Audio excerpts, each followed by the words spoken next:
My countrymen, this is Eli Veneslao Pamatong, President of the Republic of the Philippines. As I think about the conditions of the country today, the fact that it is being ruled by faggots and homosexuals are very, very cruel. People who don't care about the 30,000 that were murdered by the police, the 1,700 that Duterte personally killed. I ask myself, why are these things happening to us, to the Filipino people? And one thing came to my mind. I remember what happened during the early days of the Roman Empire. I think, if I remember it right, 14 out of the first 15 Roman emperors were homosexuals, were faggots. And they were very cruel. The Christians were fed to the beast at the arena. They were sent there as gladiators, made to kill each other in cold blood. And I think that is the character or characteristics of homosexuals. I remember also that Rodrigo Duterte said, "Bakla din ako noon. I was a homosexual then. But nagamot ko na." I doubt that very much. His cruelty is consistent with the cruelties of the Roman emperors of the olden times. He does not care about human life. One time he said, "I personally killed more than 1,700. Some were kneeling down before me, begging for dear life, but I shot them in the head anyway." The others were fed by him to the crocodiles. The others were dropped from a flying helicopter. That's the extent of cruelty that I think Duterte has in his soul. And that is why he does not really care if our people will die of hunger before this year ends. He does not care. He enjoys sadistically the sight of people who are killed because of his nature as a homosexual. In the midst of this, I ask myself, what will happen if Duterte will no longer be in power? Everything ends. Even power ends. Sukarno's power ended. Suharto's power ended. Marcos' power ended after 20 years of dictatorship. Rodrigo Duterte will somehow end his power sometime in the future. The question is, what will happen to Duterte? What will happen to his men who are stealing by the hundreds of billions, like Jose Calida, like Bungo, and many others around him? What will happen? I hope that they will ask these questions themselves. I hope they will think about what will happen to them should Digong or Duterte be out of power, me or Duterte be out of power. I hope they will consider that seriously for the sake of their children. I hope they will remember also what happened to Saddam Hussein, to Gaddafi, the children of Gaddafi who were dragged around the streets of Tripoli, the children of the sons of Hussein who were murdered by his enemies. I hope Mayor Duterte, if you are listening to me by chance, you will think of what will happen to Pulong, to Basti, to Sara. I am not going to do that if I become full-fledged president.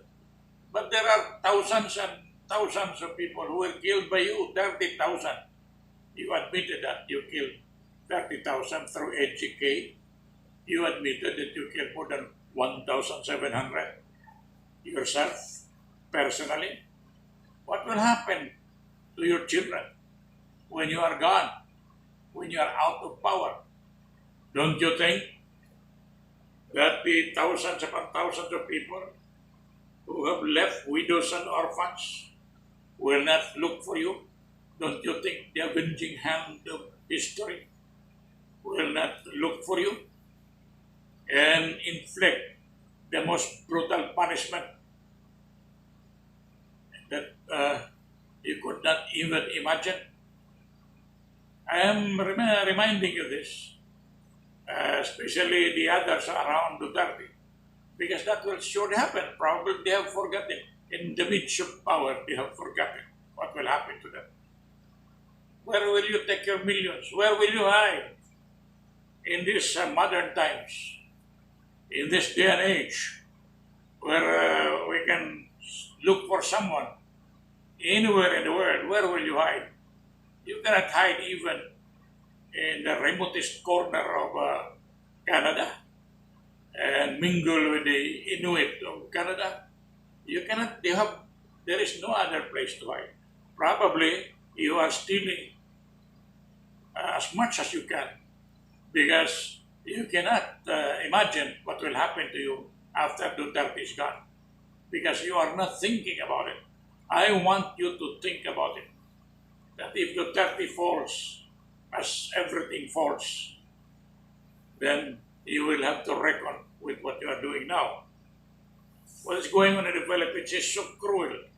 Even the United Nations is aware of the fact that Digong Duterte is approaching coronavirus with a highly militarized system. People are actually being arrested in their houses in the guise of lockdowns. And the United Nations is aware of that. And I think the United Nations has called the attention of Rodrigo Duterte about this extreme cruelty being inflicted upon the Filipino people. The United Nations is aware of the order of Rodrigo Duterte to shoot them dead, those who will violate the lockdown rules in search of food. You know, when people are hungry, they get out of the house, not because they would like to violate the law, but because they would like to feed their children. Because if they do not feed their children, their wives might commit suicide. As in fact and in truth, thousands are already committing suicide throughout the Philippines, unknown, unbeknownst to the powers that be. Corruption is all over the Philippines. Corruption is open, vulgar, and the crooks do not care because they think they are in power. The corruption is open in the Philippines today. It is being run, the Philippines is being run by an army of faggots and homosexuals who are cold-blooded and who do not care about the feelings of their countrymen. So my purpose of sharing my thoughts with you tonight is primarily this. I want you to know that if Duterte falls, as I'm sure he will fall, by law of gravity, political gravity, or whatever kind of gravity, people will look for you and hunt you down. Not only you, but your family, your families. And I want you to think about that before it is too late, before you continue inflicting harm on your fellow men, closing radio stations, closing television stations, confiscating properties that do not belong to you, killing innocent individuals through the police in the guise of stopping the warfare, drug warfare against the Filipino people. These are the matters that you have to think and consider seriously. Because again, we are in the midst of extreme corruption. and extreme corruption breeds resentment on the part of the people. It breeds a feeling of anger and vengeance against those who are making life very hard for them. And so again, before it is too late, I am asking Joe Calida to think about what will happen to his more or less 400 million business which he obtained under Rodrigo Duterte's marshal. I want you, Mayor Duterte, to think of what will happen to the billions and billions, if not trillions of money you have gotten from China and other countries. Where will you hide them? Where will you hide yourselves? Please think about that. That is the only reason why I have come to you tonight, before you tonight, to share my thoughts about the fact that something horrible is going to happen to you if you do not retrace your footsteps before it is too late. For the sake of your children, your grandchildren, your children's children. I think I have said enough. Thank you and good day.